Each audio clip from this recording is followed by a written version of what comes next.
মুস্তাফিজুর রহমান ভালো খেললেও আইপিএলে হেরেছে তার দল।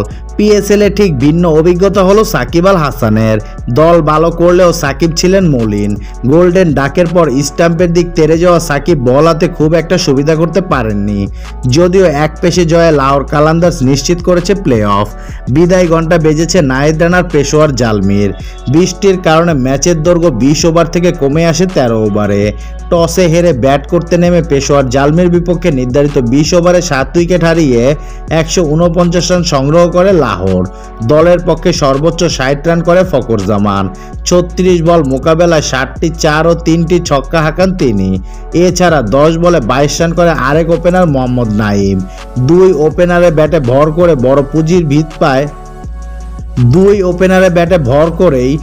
পুঁজির ভিত পায় লাহোর। 7 নম্বরে ব্যাট করতে নেমে সাকিব ভক্তদের মন জয় করতে পারেননি। প্রায় 6 মাস পর প্রতিযোগিতামূলক ক্রিকেট খেলতে নেমে আহমেদ ড্যানিয়েলের বলে বোল্ড হন ফাইন লেগে শট খেলতে গিয়ে। শেষ পর্যন্ত 149 রান সংগ্রহ করে লাহোর 8 উইকেট হারিয়ে।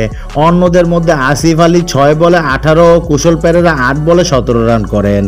জবাব দিতে নেমে সালমান মির্জা, শাহিন আফ্রিদিদের বোলিং তোপের মুখে পড়ে পেশোয়ার।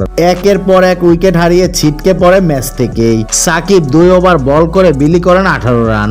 আরও 1 ওভার তাকে দিয়ে বল করানোর সুযোগ থাকলেও শাহিন সে পথে হাঁটেননি। তবে মাঠ ছাড়েন বড় জয় নিয়েই।